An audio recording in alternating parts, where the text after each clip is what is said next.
Bonjour, alors aujourd'hui, non pas un bouquin, mais deux, à vous présenter autour de Star Trek Deep Space Nine, ce qui est certainement pour moi la meilleure série Star Trek à ce jour. Alors évidemment, il y a les nouvelles avec une saison de Picard et 2 saisons de Discovery, mais sincèrement, face à cette excellente saison de Deep Space Nine, je vais pas dire que ça pèse pas grand chose, mais on va attendre de voir ce qui arrive, voilà.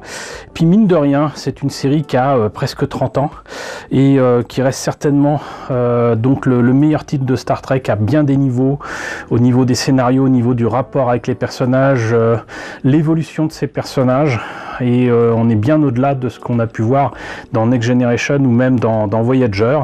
Donc il est temps de vous présenter ces livres. Pourquoi deux?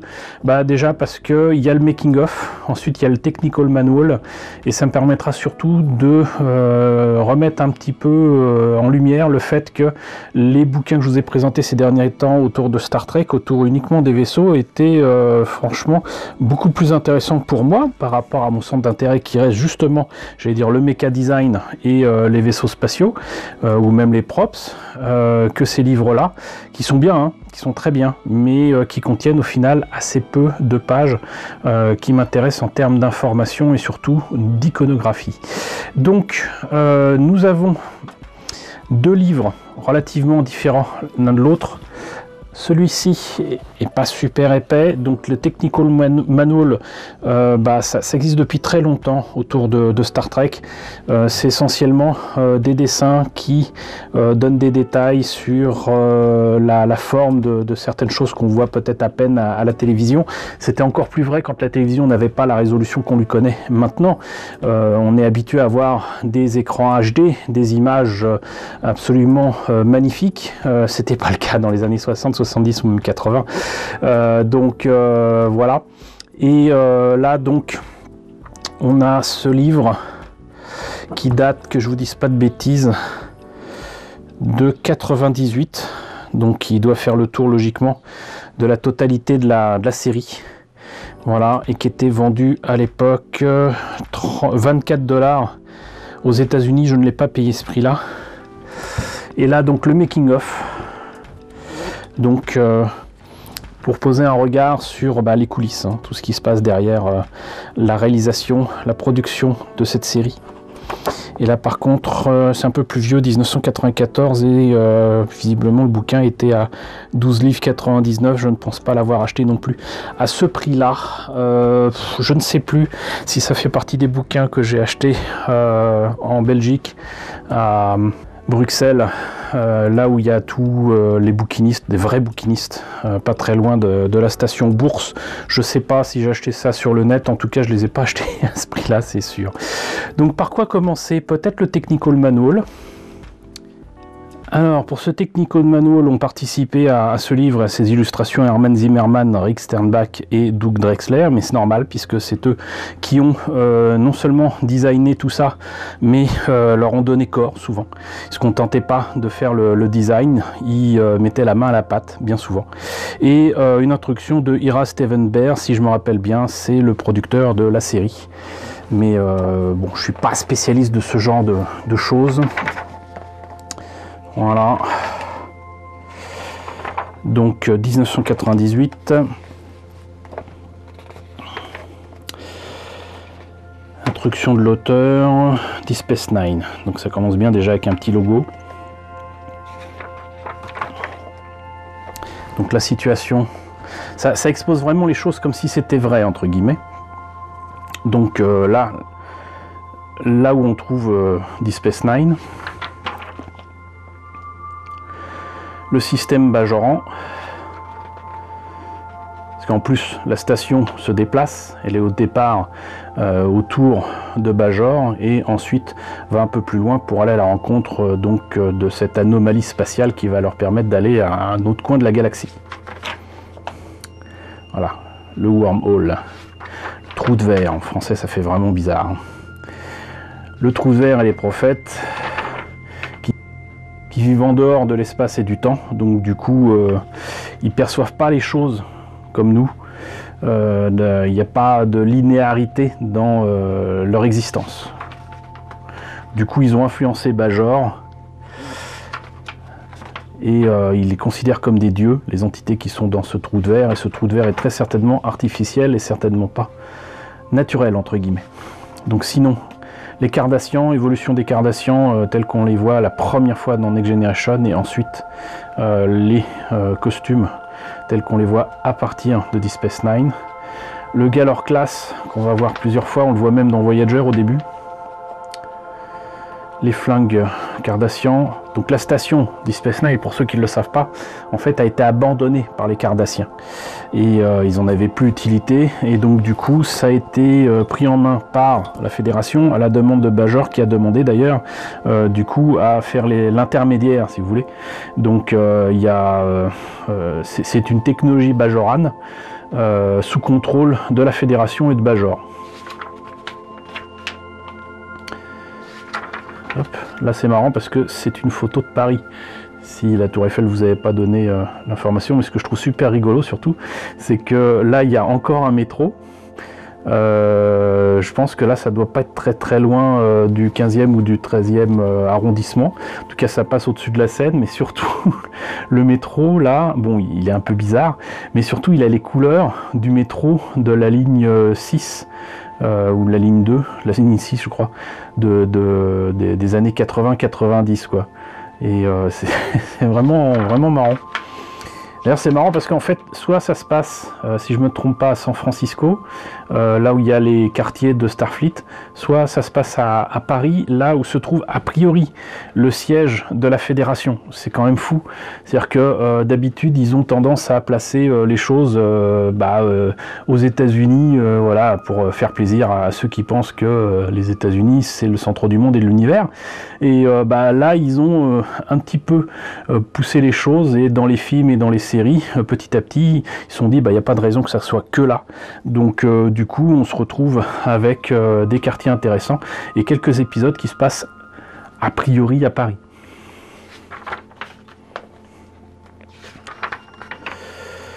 Donc la différence avec les bases spatiales et les Deep Space qu'on voit dans Star Trek, ça notamment c'est quelque chose qu'on voit dès le premier film de 79, qui était en fait à l'envers, et c'est par là que passe Kirk pour prendre une petite navette avec Scotty pour aller vers l'Enterprise, qui est encore en cours de construction.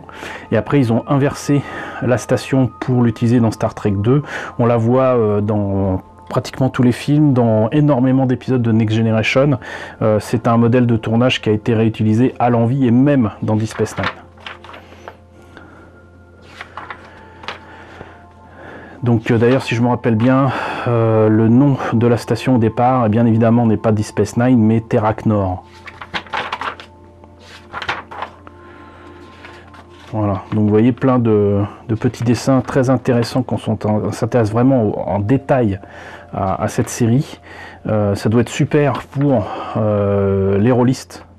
Très sincèrement, je pense que c'est du matériel qui est franchement une mine d'or pour qui veut faire des campagnes comme ça dans ces univers-là. Tout est présenté, tout est détaillé, c'est juste parfait. Donc ça, c'est le centre de commande. Hop, voilà, et toutes les consoles sont restées cardassiennes, c'est rigolo. Même dans l'infirmerie.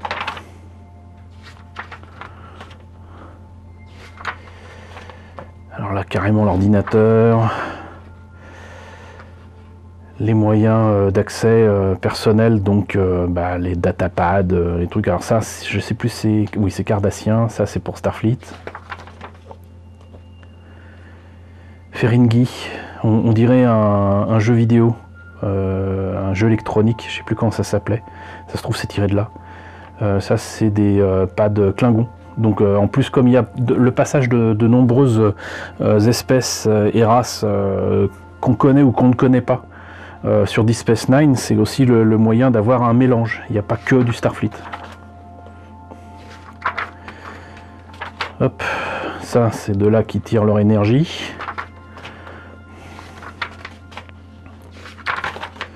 Donc tout, absolument tout est détaillé. Les docking rings, donc là où peuvent se placer les vaisseaux, donc du coup il n'y a pas besoin d'utiliser la téléportation, c'est directement physiquement que les vaisseaux s'accrochent à la station et peuvent du coup faire passer du matériel ou des personnes. Là par exemple pour un Runabout qui est certainement le plus petit des vaisseaux qu'on voit dans Deep Space Nine et le seul qu'on voit d'ailleurs au début de la série. Les trucs cardassiens d'ailleurs, comment dirais-je, les sas d'accès ressemblent à des gros engrenages. C'est assez sympa.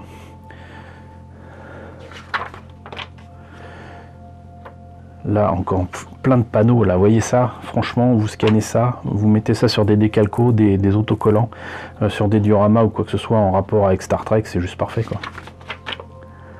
Hop, Tractor Beams, donc pour contrôler finalement l'avancée des vaisseaux, les contrôler à distance. Les systèmes de réplication, communication, donc ça c'est les badges Bajoran pardon, et les badges donc de Starfleet qui ont été un petit peu modifiés par rapport à Star Trek Next Generation. D'habitude c'était un cercle, là du coup je sais pas ce qu'ils ont voulu mettre là, mais donc voilà, à partir de Deep Space Nine et de Voyager on a ces comme badge là. D'ailleurs les badges de Starfleet sont sur le côté gauche, les badges Bajor sont sur le côté droit.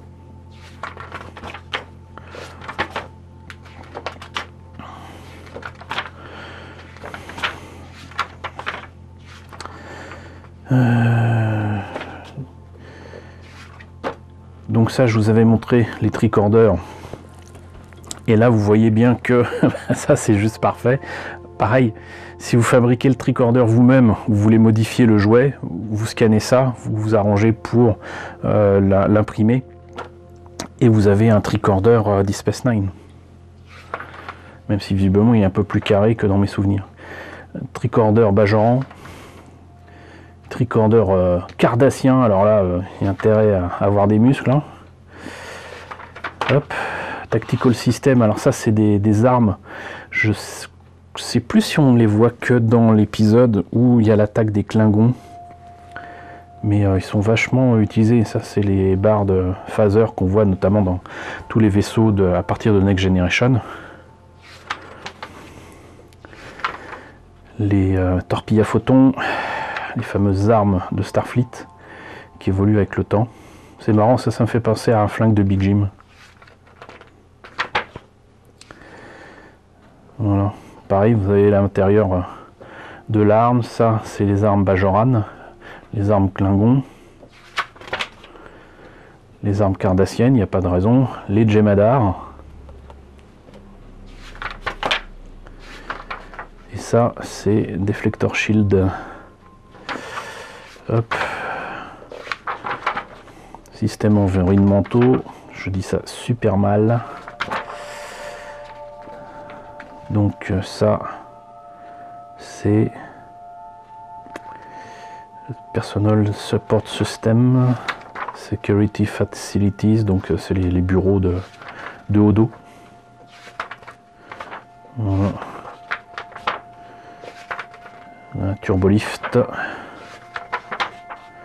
Donc on a vraiment là tout, absolument tout. Ça c'est des costumes par contre qu'on a à partir de Star Trek Next Generation, le film en tout cas de First Contact. Ils ont réutilisé bien évidemment les costumes, les décors et tout des films. Par exemple pour First Contact, ce qui a été fait autour des Borg a bien aidé l'évolution de Voyager et ils s'en sont pas privés avec non seulement ces costumes là mais bien évidemment les décors et les costumes des Borg. Rien ne se perd, rien ne se crée, tout se transforme. En l'occurrence là c'était juste à utiliser. Donc le Defiant, voilà. Alors là c'est rigolo, c'est là que j'ai appris qu'en fait le Defiant au départ, le design proposé c'était celui-là, très proche du Voyager et qui finalement sera utilisé dans Voyager justement pour l'USS Equinox dont je vous ai déjà parlé. Et je vous ai peut-être présenté d'ailleurs en résine, je ne sais plus. Mais du coup il y a une sacrée évolution entre ce design là et ce design là. On retrouve quelques éléments, notamment ici, là, et même là, mais sinon c'est plus le même vaisseau.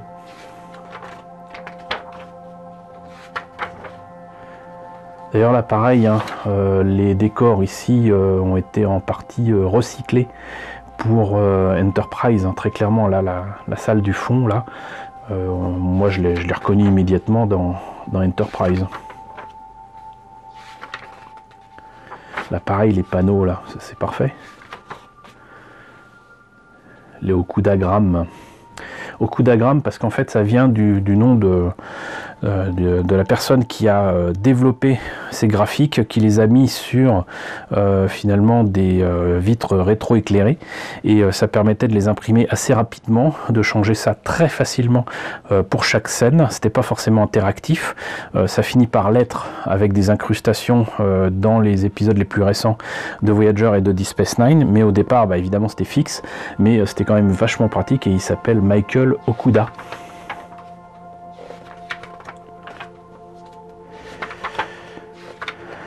Donc Shuttlepod, je crois qu'on la voit que peut-être dans 1 ou 2 épisodes. Parce que bah, le vaisseau est grand, mais pas assez grand pour avoir plein de navettes, donc c'est tout petit. Le Runabout, donc celui qu'on voit dès le premier épisode. Runabout qui est modulaire. Voilà, peut-être inspiré par les aigles de Cosmos 99, je ne sais pas. Mais pareil pour ça. Hein. Mais en attendant, donc il y a le Runabout normal et puis il y a ceux avec les roll bars au-dessus. Chaque Runabout a un nom de fleuve terrien. On en voit d'ailleurs un utilisé dans un épisode de Next Generation, qui est pas mal d'ailleurs. C'est pas cause et effet, c'est quoi, je sais plus. En tout cas, ils sont dans une boucle temporelle et c'est pas mal du tout. Donc les Work Bee qu'on trouve partout, forcément. Galaxy Class, on en voit beaucoup. Nebula Class, on en voit également énormément. L'Excelsior Class qu'on voyait déjà de toute façon assez souvent dans Next Generation. Sauf que là, c'est la version qu'on voit en fait dans le film Generation. Si je me trompe pas. Defiant Class. Akira Class qu'on ne voit qu'à partir de First Contact, en fait c'est la génération des nouveaux vaisseaux de Starfleet après l'attaque des Borg à Wolf 359. Ils ont perdu énormément de vaisseaux et du coup ils ont mis en chantier de nouveaux designs, de nouveaux vaisseaux plus rapides, plus puissants pour faire face justement à des attaques de type Borg. Pour autant on a encore beaucoup de Miranda Class, donc le Reliant, hein, ni plus ni moins. Norway Class, Saber Class. Et là, l'Intrepid Class Constitution, c'est affreux, c'est un kit bash en fait qui a été fait avec, vous voyez, des nacelles de l'Enterprise des films. Là, des supports qui viennent très clairement, je crois, du Runabout. Là, en fait, c'est un morceau de maquette du F-14 et le dessus, c'est la soucoupe en fait du Voyager. On le voit de très loin et heureusement parce que la maquette en elle-même est très très moche. Excelsior Class Starship Variant, en fait non, ça c'est l'USS Centaur que je vous ai déjà présenté, mais ils se sont amusés avec pas mal de maquettes. En fait ils ont fait des kits bash, donc là l'Excelsior Constitution Class Starship Variant, pareil, ils ont mis les morceaux différemment de l'Excelsior. Ici pareil, il a 3 moteurs si je me rappelle bien et des pylônes qui viennent de l'Enterprise. Là en fait pas de secondary hull, pas de pylône, et le moteur est carrément sous finalement le cou de la soucoupe. Et là pareil, un gros kit bash qui est fait à partir d'un vaisseau maquis de la soucoupe du Voyager et de moteurs peut-être du Voyager, mais c'est très laid. Là ils n'ont pas été très inspirés. Les vaisseaux, j'allais dire aliens, donc vaisseau Bajoran, vaisseau Klingon, qu'on voyait déjà dans Next Generation. Ça, on le voit vraiment à la fin de Voyager. On le voit aussi dans des versions futures de Next Generation, si je me rappelle bien. Le Bird of Prey qu'on voit à toutes les sauces. Le Katinga, Ça c'était uniquement parce que en fait il était plus simple d'avoir les maquettes du commerce et de faire des vaisseaux Klingons comme ça. Et quand les Klingons attaquent à un moment Deep Space Nine, et ben ils utilisent même de vieux vaisseaux comme ceux-là. Et c'était uniquement parce que les maquettes étaient plus faciles à faire rapidement. Et à l'époque ils faisaient les scènes avec des maquettes, ça a été très compliqué à faire pour eux. Avec le retour de Worf. Les Galar Class, pareil, hein, mine de rien, c'est un vaisseau que je vous ai présenté, si je me rappelle bien. J'espère, en tout cas, au 2500 c'est sûr, pour la taille normale, je crois que c'est le cas. Un fighter Cardassian, Jem'Hadar Spacecraft. J'aime pas trop le dessin, alors que dans la série c'est juste magnifique.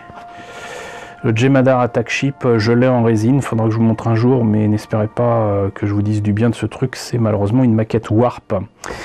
Et les vrais savent.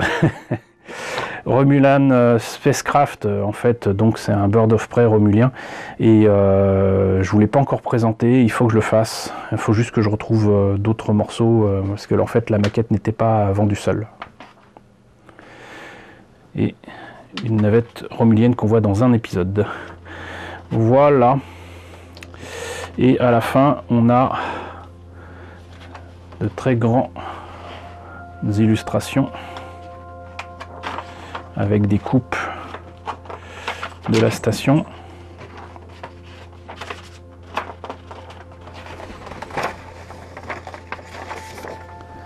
Là, des coupes du Defiant. Voilà. Et ça, mine de rien, ça va m'être utile pour un projet assez particulier, puisque vous le savez, j'aime bien les épaves. Et le Defiant s'en prend plein la figure à un moment quand il est encore un NX. Il est détruit. Il sera remplacé par un autre vaisseau du même type que le Defiant. Va être rappelé Defiant, mais du coup ça sera un NCC, non plus un NX. Et donc je tiens à faire le Defiant en mauvaise posture. Donc on a vu le Technical Manual, maintenant on va passer au Making of. Alors le Making of est quand même beaucoup plus épais, donc j'ai pas envie non plus que la vidéo fasse 1 heure. Je pense pas que je vais tout faire. Mais donc voilà, ce bouquin qui date donc du coup de 94, qui va tout nous raconter sur la réalisation de Deep Space Nine, les coulisses. Hop. Là on commence avec une photo de l'alien qui ne parle pas. Morne. C'est assez amusant. Mais c'était toujours le même acteur. Les plans, les vrais plans. Les concepts. Les maquillages, parce que des maquillages on va en avoir un paquet. C'est presque un peu la guéguerre entre Babylon 5 et Deep Space Nine d'ailleurs. Donc du coup, il y a les aliens faciles à faire, hein. Il y a juste des tâches à faire par exemple ici, pour les trills. Il y a des oreilles à faire pour les Vulcains, il y a des oreilles à faire pour d'autres races, il y a des trucs à faire sur les nez pour les Bajorans, et puis il y en a d'autres qui ont des masques complets quoi.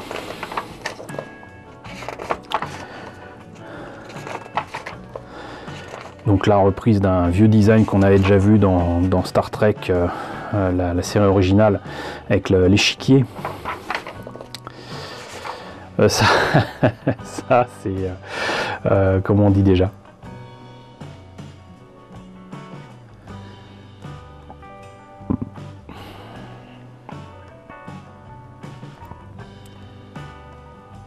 Un accordéon Klingon. Alors, comme toute station, il y a forcément des bestioles qui passent par là. Hein. Il a fallu y penser aussi. Alors, toujours les plans. Q qui revient. Odo. Les Ferengi qui vont beaucoup évoluer dans cette série. Autant c'est les Klingons qui ont bien évolué dans Next Generation, autant l'image du Ferengi dans Next Generation a certes évolué, mais pas autant qu'il a évolué, notamment à la présentation de leur monde dans Deep Space Nine. Ça c'est juste génial. C'est d'ailleurs les épisodes les plus marrants. Donc certains éléments pour les temples Bajoran et compagnie. Il y a des trucs quand même assez sympas. Ici un casque de je sais pas quoi. Un Dry Concert. Alors...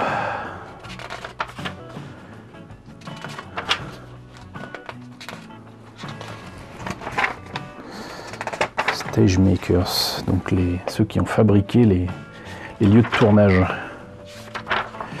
Donc il y a plein d'objets qui ont été fabriqués à cette occasion, notamment dans le bar de Quark. Outre les costumes, il y a de vrais coins façon casino qui sont développés. Il a fallu mettre des bouteilles qui sortaient de l'ordinaire, etc. Tout a dû être inventé de A à Z. Donc là, apparemment, il y avait aussi des concepts de vaisseaux différents. J'arrive pas trop à lire ce qui est écrit. New Starship Possibilities for the New Series. Je pense que ça a été réutilisé ensuite dans les films de Star Trek. Là, on connaissait déjà les Bajorans avec notamment l'enseigne Ro qui était dans Next Generation. Donc c'est pas une race qu'on ignore. Voilà, on sait que ce sont des gens qui s'en sont pris plein la tête par les Cardassiens et qui d'ailleurs du coup a suscité d'ailleurs un conflit non seulement entre les Cardassiens et Starfleet, mais un gros problème avec le Maquis, où différentes races, dont des gens qui viennent de Starfleet et de la Fédération, disent bah nous on veut pas partir de nos terres, de nos planètes. Ça a beau avoir été signé par la Fédération et par des gens qu'on connaît pas, nous on est chez nous depuis 100 ou 200 ans. Allez vous faire voir, en gros. Il y a des choses qui font écho quand même à pas mal de choses de notre vie de tous les jours dans la vraie vie de la réalité. Je vous laisse réfléchir à ça. Mais c'est très intéressant. Donc ça, c'est les vaisseaux qu'on voit au tout début de Deep Space Nine, notamment le Saratoga, qui est donc le vaisseau donc, sur lequel on découvre Sisko. Là aussi, je vous l'ai présenté, mais au 1-2500. Au dos était très différent au départ, hein. Vous voyez, voilà, c'était un balèze. Mais regardez-moi ça, c'est juste magnifique. Ça n'aurait pas d'éteint dans Métal Hurlant. Hein. Donc, beaucoup d'anecdotes, j'imagine, de présentation. Là, c'est le script, je crois bien. Pas besoin de... Voilà. Hop, read us right. Là, les consoles, on a vu tout à l'heure en couleur, là c'est en noir et blanc. Vous voyez un petit peu l'intérêt d'avoir les deux bouquins. Les concepts, les petits dessins, donc du runabout.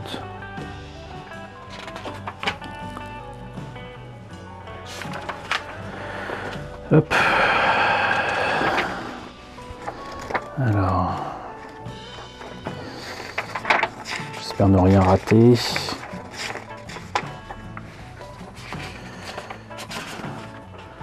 Voilà, runabout, là, la construction des décors. Ce à quoi devait ressembler Deep Space Nine, j'imagine.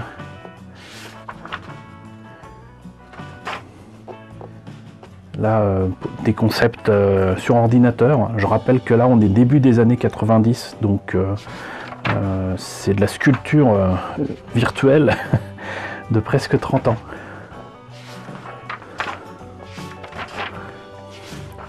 Alors, on est passé quand même à des choses assez particulières. Et je devine qu'effectivement, donc, il tenait à avoir ce genre de forme qui rappelle éventuellement les vieux astrolabes, vous savez, qui permettent de se repérer par rapport aux constellations, aux étoiles, machin, tout ça. Et ça fait penser à quelque chose vraiment, un instrument, quoi. Et finalement, de cette idée-là, ressort justement donc ces cercles qui ne sont pas terminés. Et ça fait totalement sens. La voie cardassienne. Donc en plus, comme c'était début des années 90 et qu'ils ne faisaient pas tout sur ordinateur, que ce soit la station, certains vaisseaux, etc., et jusqu'à l'arrivée de Worf, donc à la saison 3 ou 4, je ne sais plus, il y a des choses qui étaient faites sur ordinateur, mais sinon c'était des modèles de tournage en vrai. Et la station Deep Space Nine était énorme, énorme. Donc là, on a quand même le fils de Cisco, Jake, qui va pas mal grandir, hein, forcément en 7 ans. Et là, la femme du chef O'Brien qu'on avait déjà découvert dans Next Generation, qui avait donné naissance à un très joli bébé qu'on voit grandir, et c'est une très jolie petite fille qui va grandir sur la station Deep Space Nine, Molly. Cisco avec Avery Brooks qui va passer de quelques cheveux à pas de cheveux du tout, et de la barbe. Il est beaucoup mieux chauve avec de la barbe d'ailleurs. Et là enfin quelques pages couleurs avec notamment le maquillage des Ferengi, notamment Armin Shimmerman qui fait Quark, qui le fait très bien. La réalisation des décors, tout ça c'est essentiellement en bois. Donc voilà quoi. Et ça c'était sur ordinateur bien évidemment, mais sinon là voilà la station en vrai.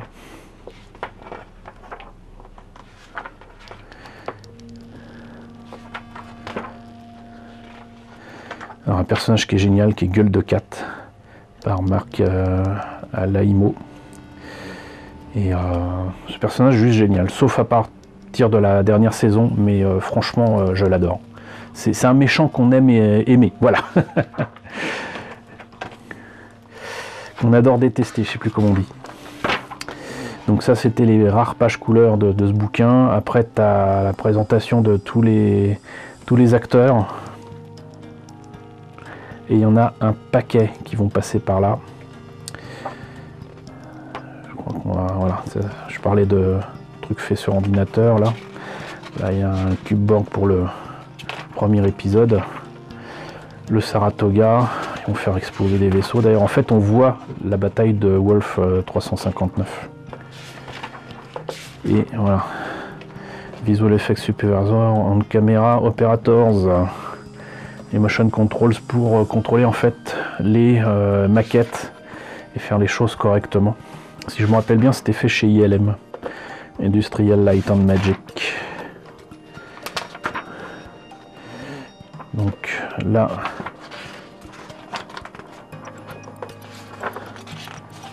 production, d'autres designs.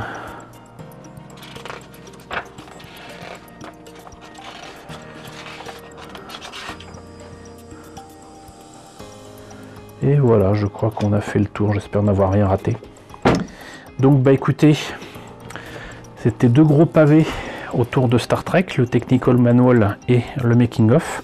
J'espère que cette présentation vous a intéressé. Maintenant vous savez pourquoi je préfère mes bouquins.